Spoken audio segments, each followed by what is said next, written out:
ये आकाशवाणी रायपुर है। छत्तीसगढ़ी समाचार बुलेटिन के संग योगेंद्र अंधारे की जय जोहार। अब सुनो आज के प्रमुख समाचार।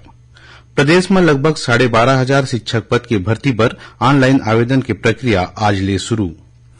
पीएम श्री स्कूल योजना पर राजनांदगांव, मोहला, मानपुर, अंबागढ़ चौकी और खैरागढ़, छुईखदान, गंडई जिला के 15 सरकारी स्कूल के करेगी है चयन और मेडिकल पाठ्यक्रम प्रवेश पर आज नीट परीक्षा की करेगी इस आयोजन।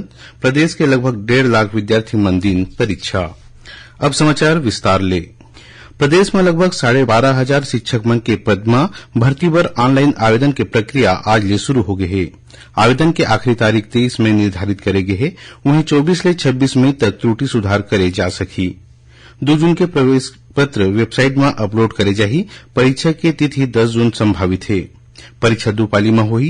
पहली पाली में शिक्षक और दूसरिया पाली में सहायक शिक्षक मन की परीक्षा हुई। व्यावसायिक परीक्षा मंडल व्यापम परीक्षा पर 30 केंद्र निर्धारित करे है। पीएम श्री स्कूल योजना पर राजनांदगांव, मोहला, मानपुर चौकी और खैरागढ़, छुईखदान, गंडई जिला के 15 सरकारी स्कूल के चयन हो है। चयनित स्कूल में सबो सुविधा उपलब्ध हुई। एकर मॉनिटरिंग पीएम पोर्टल ले करे जाही। स्कूल शिक्षा विभाग के अधिकारी मन बताइन कि चयनित स्कूल के दौरा करके जल्द ही मसौदा तैयार करे जाही। योजना में शामिल हरेक स्कूल ला 1.25 करोड़ रुपया ले ज्यादा की राशि दे जाही। एमा 1 करोड़ 24 लाख रुपया केंद्र और 63 लाख रुपया राज्य सरकार वहन करही। पीएम श्री स्कूल में 6वीं ले 12वीं तक के विद्यार्थी मन पढ़ाई करही। स्कूल में नवीनतम तकनीक, स्मार्ट क्लास, खेल और आधुनिक इंफ्रास्ट्रक्चर में विशेष ध्यान दे जाही। एकर अलावा कौशल प्रयोगशाला, कंप्यूटर और लाइव साइंस लैब की घलों की स्थापना करे जाही। प्रवर्तन निदेशालय यानी ईडी प्रदेश में शराब घोटाला में 2000 करोड़ के भ्रष्टाचार और मनी लॉन्ड्रिंग होए के दावा करे है। प्रेस ला एक विज्ञप्ति जारी करत ईडी कहिन कि धन शोधन निवारण अधिनियम के प्रावधान के तहत काली घोटाला के कथित मास्टरमाइंड कारोबारी अनवर ढेबर ला गिरफ्तार करे है। ईडी कहिन कि ए मामला में पाछू मार्च महीना में कई ठिन जगह में तलाशी करीन और कई झिन मनखे मन के बयान दर्ज करेगिस। ये दौरान इकट्ठा करेगे सबूत ले बछर 2019 और 2022 के बीच 2000 करोड़ रुपए के भ्रष्टाचार और मनी लॉन्ड्रिंग के संकेत मिले हैं। ईडी यहू घलो कहिन कि अनवर ढेबर के अगुवाई में एक संगठित आपराधिक सिंडिकेट राज्य में काम करत है। उमन कहिन कि एमा कुछ राजनीतिक और बड़का नौकरशाह घलो शामिल है। ईडी कहिन कि फिलहाल जांच जारी है और इस सिलसिला में कई जन की गिरफ्तारी घलो हो सकत है। रेलवे प्रशासन दंतेवाड़ा और किरंदुल के बीच चलैया यात्री ट्रेन के परिचालन में 12 मई तक रोक लगा दे है। हालांकि ए दौरान किरंदुल ले विशाखापट्टनम तक मालगाड़ी के आना जाना चालू रही। जानकारी के अनुसार ईस्ट कोस्ट रेल मंडल माओवादी मन डहा ले चलाए जात टीसीओसी सप्ताह के सेती ट्रेन के परिचालन में रोक लगाए के निर्णय ले है। वहीं एक दिन पहले दंतेवाड़ा किरंदुल के बीच मालगाड़ी के एक डिब्बा पटरी ले उतर गिरी से जेखर सेती कतको ट्रेन मन की आवाजाही प्रभावित हो रही। दक्षिण पूर्व मध्य रेलवे के रायपुर रेल मंडल में रायपुर आरवीएच के बीच दोहरीकरण और रायपुर स्टेशन यार्ड के आधुनिकीकरण के काम तेजी ले करे जात है। ये काम अवैया 10 मई तक पूरे करे के संभावना है। रायपुर मंडल के अधोसंरचना विकास के काम पूरा होले यात्री मन ला कतको सुविधा मिली। रायपुर रेल मंडल ने मिले जानकारी के मुताबिक रायपुर स्टेशन में दुर्ग छोर के तरफ बनत फुट ओवरब्रिज के काम पूरा होले यात्री मन ला स्टेशन में एक प्लेटफॉर्म ले दूसर प्लेटफॉर्म जाए बर रैंप की सुविधा मिली। उन्हें रायपुर ले टिटलागढ़ के बीच दोहरीकरण काम पूरा होले ट्रेन के परिचालन में सहायता मिली। राष्ट्रीय विधिक सेवा प्राधिकरण नई दिल्ली के निर्देश में प्रदेश में अवैया 13 मई के राष्ट्रीय लोक अदालत के आयोजन करे जाही। एमा बैंक, बीमा, फाइनेंस, बीएसएनएल, विद्युत विभाग समेत नगर पालिका आने राजीनामा योग्य प्रकरण में पक्षकार मन के आपसी सहमति ले जुड़े मामला के निराकरण करे जाही। ये राष्ट्रीय लोक अदालत पक्षकार मन के भौतिक और वर्चुअल दोनों माध्यम ले उनकर उपस्थिति में निराकृत करे जाही। छत्तीसगढ़ी समाचार बुलेटिन आप आकाशवाणी रायपुर केंद्र ले सुनत हव। छत्तीसगढ़ के खबर ले है आपके वास्ता और खबर के विश्वसनीयता ले है हमार वास्ता।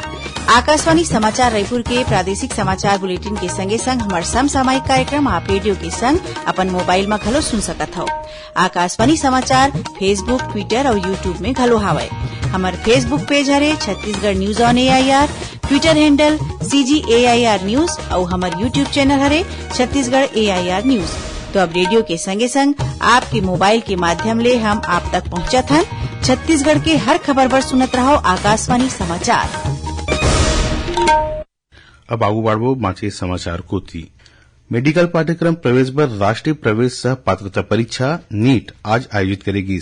ये परीक्षा देश के आने आने शहर के अलग अलग केंद्र और देश के बाहर 14 शहर में हुई। छत्तीसगढ़ में घलोक आज करीब 1.5 लाख विद्यार्थी मन हा नीट परीक्षा दिन। एकर बर राजधानी रायपुर समेत प्रदेश के 13 जिला में केंद्र बनाए गे रहीस। ये परीक्षा में सफल होइया विद्यार्थी मन प्रदेश के 13 मेडिकल कॉलेज में प्रवेश कर सकी। ये कॉलेज मन में एमबीबीएस के लगभग 2000 सीट हवे। सुकमा जिला के सीमा ले लगे तेलंगाना के चेरला इलाका में सुरक्षा बल के संग हुए मुठभेड़ में 2 जन माओवादी मारे गए हैं। घटनास्थल ले मृत माओवादी के संग एक एसएलआर राइफल घड़ोक बरामद करे गए हैं। हमारे संवाददाता ले मिले जानकारी के मुताबिक तेलंगाना और छत्तीसगढ़ के सीमा में ग्रेहाउंड के जवान तलाशी में निकले रहीन। यही बेरा कोत्तागुड़म जिला के चेरला इलाका में पहले ले घात लगाए बैठे माओवादी मन सुरक्षा बलों पर फायरिंग शुरू कर दिन।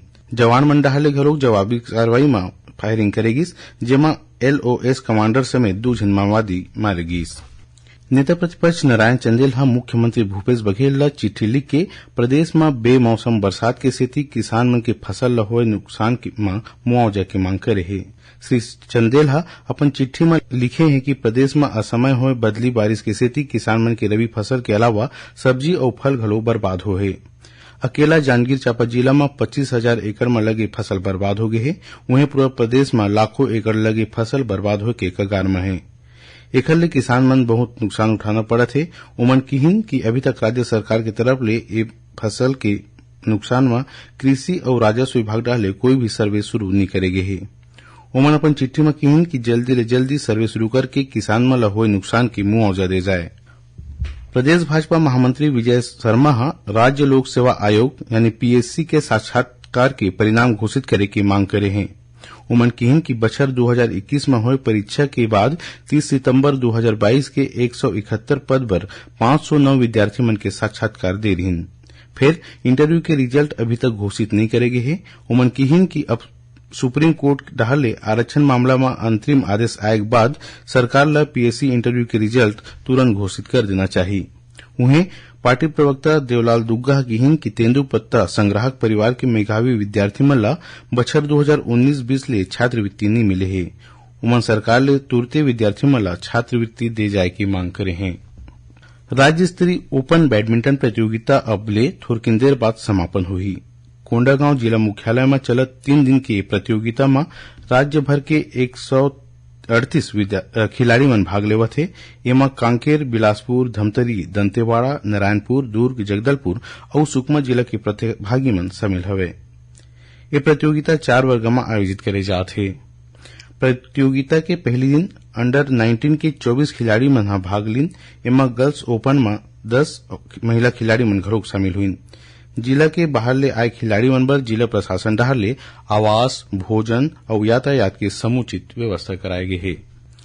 आखिर में प्रमुख समाचार एक गांव फेर।